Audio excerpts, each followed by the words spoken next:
Velkommen til TV9-vejret. Vi starter på Fyn, hvor der er voldsomt skybrud og en oversvømmelse. Der er oversvømmelse på vejene og nede i de forskellige kælder.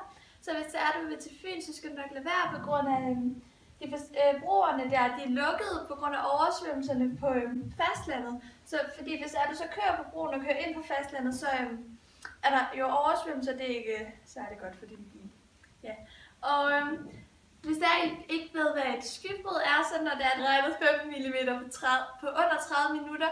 Og lige nu indtil videre på Fyn, der har det regnet 26 mm på 16 minutter.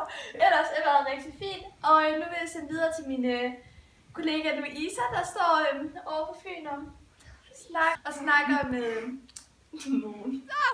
Hej alle sammen, nu står vi herude på Fyn, hvor det er, at der er stor regnvejr. Vi står her med Pede, som bor her i Fyn, og hans kælder er oversvømmet. Det er som de fleste skoler, museer og andre steder her. Pede har nogle gode råd til de forskellige folk, der bor her i Fyn. Man skal pakke sin ting sammen. Ja, Pedes råd er, at man skal pakke sin ting sammen og blive indendøre. Nu vi bliver her. Vi følger det stemme der i lang tid nu. Vi ses. Okay. Velkommen tilbage, og nu fortsætter vi ned ved Sønderjylland, hvor der er stormende kuling fra sydøst. Ting, de flyver rundt over det hele. Det er bedst at holde sig indendør i vejr som dette. Det blæser op til 24,4 meter i sekundet.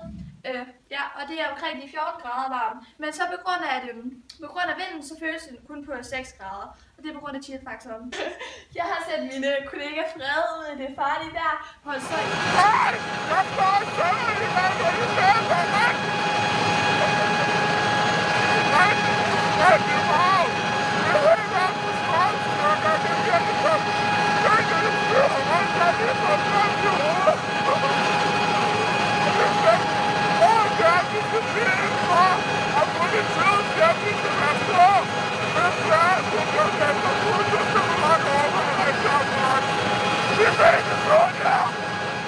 Ja, og så går vi så videre til Skagen, hvor der er hedebølge.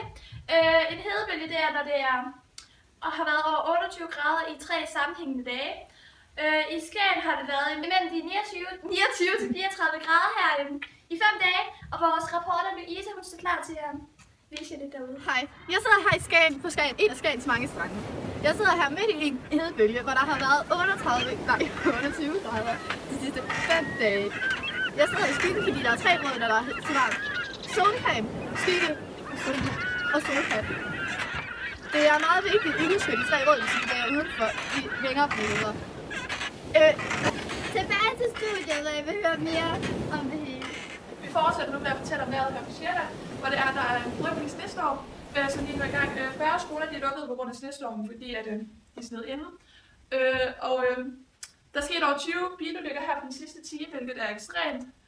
Mange mennesker de er sned inde i deres huse, og folk de er derfor i gang med at grave en masse ud, og de er på overarbejde, så der er rigtig mange mennesker, der bare ikke kan komme ud. Og de sygehusene de er også fyldt op på grund af brækkede knogler og adskillige uheld på grund af sneen og isen. Og så hvis det er muligt, så skal vi jo indendørs på grund af det rimelig farlige vejr. Og lige nu der stiller vi så om til vores reporter, som står i det forfærdelige. Jeg står her på Sjælland, hvor der er et frygteligt snestorm. Det har været i gang nu i 8 timer, og det bliver værre og værre. Flere borgere er stillet inde, og det er rigtig koldt. Der er meget koldt, og folk de er helt panik, hvis de går udenfor.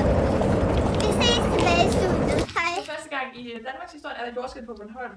Der er rigtig mange i Danmark, der er overrasket over jordskælvet på Bornholm, og det er et rigtig stort og voldsomt jordskælv, og det burde da ikke være, fordi at Danmark ligger ikke i en jordskælvszone, så det er lidt underligt. Og så sender jeg ud til min reporter Louise, som står og vil fortælle lidt om jordskælv. Hej, jeg står her i Rønne, hvor der lige nu er et jordskælv på 5,7 på Richterskalaen. Hvis du bor på Rønne, så det er meget usandsynligt, at der er så store jordskælv. Det er meget sørgeligt. Jeg står her ved siden af en af de døde. Lige før, mens der var jordskælv. Der er cirka 50 såret og 20 døde indtil videre. Her har vi en af de døde. Husk på at blive inde og passe på jer selv. Kom ind og et bord, hvis det er til. Tilbage til studiet! stille og roligt. Der er lidt sol og lidt skyer her i Himmerland og Midtjylland. Og ellers regner det så lidt herude i Vestjylland.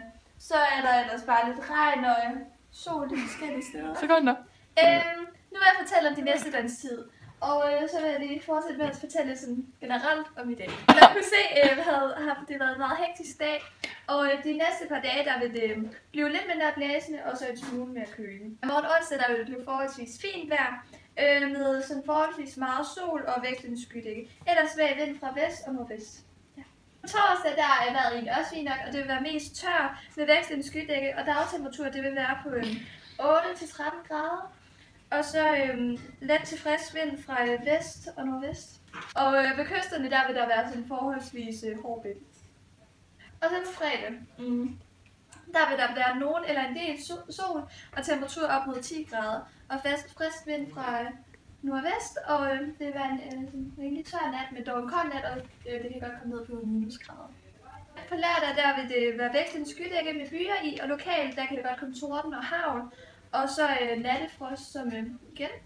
Og på søndag, der vil det igen være vekslende skydække, og der vil der være slud og hagl lokalt. Og lokalt vil der være tøsning. Og temperaturen vil være mellem de 5-8 grader, og om natten der vil det igen blive frostvejr.